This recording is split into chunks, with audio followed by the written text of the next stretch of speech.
এখন সবথেকে বড় কাজ হলো একজন উকিল জোগাড় করা। দেখো, তোমরা যদি দেখে দিতে পারো তাহলে খুব ভালো। হ্যাঁ, যদি না পারো ঠিক আছে, আমি না হয় নিজেই জোগাড় করে নেব। এসব কি বলছিস তুই? হ্যাঁ, এসব কথা কেন বলছিস ফুলঝুরি? তুই সারা জীবন আমার কাছে থাক না, তুই তো নিজের মতো থাকবি, কিন্তু এই বাড়ি দিয়ে থাক তুই। আমি তোর কোনো ব্যাপারে কোনো কথা বলতে যাব না। আমি শুধু বলবো যে ফুলঝুরি, তোর যখন বিয়েটা হয়েছে তখন বারবার করে তোর জীবন নিয়ে আমি কাউকে ছিনিমিনি খেলতে দেব না। আর একটা কথা বলবো তোকে, তুই যে উকিলের কথা বলছিস, কি বলবি উকিলকে? লালন তো এখনো সম্পূর্ণ সুস্থ নয়, তাই এই মুহূর্তে ওর বিরুদ্ধে কোনো অভিযোগ কোর্টে ধোপে টিকবে না। আমি কারোর বিরুদ্ধে কোনো অভিযোগ করব না ছোট মামু, কিন্তু দেখো, দুজন মানুষ কথা বলেও তো আলাদা হতে পারে, এরকমও তো আইনে হয়। একদম, ও মিউচুয়াল সেপারেশনের কথা বলছে। আমার মতো তাই। একবার যখন ও আমার মেয়েকে ছেড়ে ওই মেয়ের কাছে চলেই গেছে, তখন আমার মনে হয় না যে আর কোনো রকম আইনি লড়াইয়ের কোনো মানে দাঁড়ায়। না না, আমি তোমাদের একটা কথা শুধু মনে রাখতে বলবো, লালন কিন্তু এখনো সম্পূর্ণ সুস্থ নয়। আমার কথাটা শোনো ভালো করে। ও যে কথাগুলো বলছে না সবার সামনে, যদি সুস্থ হতো অ্যাটলিস্ট এই কথাগুলো সবার সামনে মানে ওর মুখের উপরে বলতে পারতো না। এর থেকে পরিষ্কার বুঝতে পারছো এখনো সম্পূর্ণ সুস্থ নয়। ফুলঝুরি, আমি শুধু বলবো যে তুই ওকে সুস্থ হওয়া অব্দি আরেকটুখানি সময় দে। আমি আর কাউকে কোনো সময় দিতে পারবো না, অনেক সময় দিয়েছি। আর আমি কাউকে নিয়ে ভাববো না গো, এবার থেকে আমি শুধু নিজেকে নিয়েই ভাববো। সারা জীবন তো অনেক কষ্ট পেয়েছি, আর আমি কষ্ট পেতে চাই না। আমি তোমার সঙ্গে একমত ফুলঝুরি, কিন্তু আমি বলছি ডিভোর্সটা দেওয়ার কোনো প্রয়োজন নেই। ডিভোর্স দিয়ে দিলেই তো ওরা বিয়ে করার সুযোগ পেয়ে যাবে। লালন নিজের পছন্দ মতো জীবনে নিজের পছন্দ মতো মেয়েকে বেছে নিয়ে সারা জীবন থাকবে, তাতে তোমার সেই পথটা সহজ করে দেওয়ার কিন্তু কোনো প্রয়োজন নেই। এক জীবনে তো সবার সবকিছু হয় না।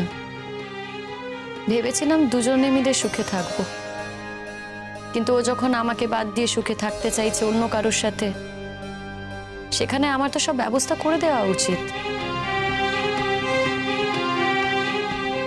আমার হাতে যতটুকু আছে ততটুকু আমার করা উচিত। না ফুলঝুরি, আমি এই ব্যাপারে তোর সঙ্গে সহমত নই। না, শোন ফুলঝুরি, তুই ডিভোর্সটা দে, কিন্তু এখনই নয়, তোর একটু অপেক্ষা করা উচিত। ওই মেয়েটা অতটাও সোজা নয়। ওর কিন্তু উচিত ছিল লালনকে তোর কাছে ফিরিয়ে দেওয়া, তো সেটা করলো না। যখন বিয়ের পিঁড়িতে বসেছিল তখন আমাদের সবার মনে হয়েছিল যে ও লালনকে বিয়েটা করতে চাইছে, কিন্তু তখন এমন এক হাবভাব করলো যেন ও কত মহান। আর তারপর ওর বাবা বোঝালো নাকি আমি জানি না কি হলো, হঠাৎ করে ভালো সেজে গেল। ও নাকি লালনের ভালো চায়, লালনকে তোর কাছে ফিরিয়ে দিল। সবটাই নাটক ফুলঝুরি। আমার তো মনে হয় ও তখন থেকেই লালনের প্রতি দুর্বল ছিল, এবং লালনের মনটা ও খুব ভালো করেই তখনই বুঝতে পেরেছিল। আচ্ছা, আমি এটা বুঝতে পারছি না, লালন একটা অসুস্থ ছেলে, হ্যাঁ গান বাজনা করে ঠিকই, কিন্তু এমন কিছু নাম হয়নি যে মানে ওকে একদম মাথা করে রাখতে হবে বা তিতিরের মতো একটা মেয়ে লালনের উপর ঝাঁপিয়ে পড়বে। ওকে এত তোল্লাই কেন দিচ্ছে আমি তো সেটাও বুঝতে পারছি না। না কমলিনী, সেটা কার মন কখন কোথায় মজে সেটা তো তুমি আমি কেউই কিছু বলতে পারি না। ওর ওকে ভালো লেগেছে, ভালো কথা, ভালো লাগতেই পারে, কিন্তু কথা হচ্ছে ভালো লাগারও তো একটা লিমিট থাকবে, তাই না? ও একটা বিবাহিত ছেলেকে নিজের কাছে নিয়ে গেল। কালকে আমরা যখন ওকে ওর বাড়িতে দিয়ে এলাম, আমি ভেবেছিলাম ও হয়তো আপত্তি করবে, কিন্তু আপত্তি করা তো দূরের কথা, ও এমন একটা হাবভাব করলো যেন হাতে স্বর্গ পেয়েছে। আরে এর থেকেই তো বোঝা যায় যে ও কখনো চায়নি যে লালন আর ফুলঝুরি একসাথে সুখে শান্তিতে সংসার করুক। টান দাদা, শুধু শুধু একটা বাইরের মেয়েকে কেন দোষ দিচ্ছ বলো তো? যার সাথে আমার সম্পর্ক সে কি আমার সাথে থাকতে চেয়েছে, সেটাই কিন্তু আসল কথা। আরে ফুলঝুরি দেখ, এখানে একটা পয়েন্ট আছে জানিস তো, মানে লালন তো এখন অসুস্থ। টান দাদা, আমি না ওর এই অসুখের কথা আর মানি না। মানে ওর একটা সংসার ছিল, ও স্ত্রী ছিল, সেটা ওর মনে আছে। আমার সাথে কথা হলো, তারপর এখানে এলো, তারপর হঠাৎ করে আবার অসুস্থ হয়ে গেল। ও যদি সত্যি অসুস্থ থাকতো তাহলে তো আমার কাছে আসতে চাইতো না, আমার কাছে তো আসতো না, তাই না বলো তুমি? না রে ফুলঝুরি, আমি মোবাইল ঘেটে বেশ কিছু জিনিস পড়লাম, বুঝলি? ছোটকা শোনো, আমার এক বন্ধু ডাক্তার, আমি তার সাথেও কনসাল্ট করলাম পুরো ব্যাপারটা নিয়ে। তো সেই সবটা শুনে বললো লালন এখন যেটা করছে সেটা হচ্ছে ও প্রেজেন্টটাকে অনেক বেশি পরিমাণ এমফাসাইজ করছে, ও প্রাধান্য দিচ্ছে বর্তমানটাকে। ওর কাছে আমরা সকলে, মানে ফুলঝুরি, ওর বাবা মা, আমরা সকলেই কোনো গুরুত্ব পাচ্ছি না, তার কারণ আমরা অতীতে পড়ে আছি। ও এখন যা যা ঘটছে সেটাই ওর কাছে সব। ও অতীতে আর ফিরে যেতে চাইছে না। সেটা বুঝলাম, কিন্তু ধরো যদি ও কখনো সুস্থ হয়ে যায়, তখন যদি এই বাস্তবটাকে অস্বীকার করে বা আবার পুরনো স্মৃতির কাছে ফিরতে ইচ্ছে করে, তখন কি হবে? করবে তো, আরে সেটাই হবে। অসুস্থ থেকে সুস্থ হওয়ার মানে তাই ও আবার ফুলঝুরির কাছে ফিরে আসতে চাইবে। আর ফিরে আসতে চাইলেই যে দরজাটা খোলা থাকবে তা তো নাও হতে পারে টান দাদা।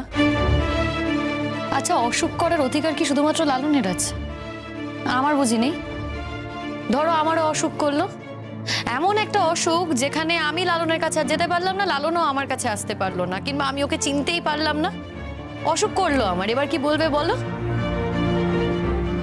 কিছু বলবো না, কিছু বলবো না তোকে। বুঝতে পারছি তোর বুকের ভেতরে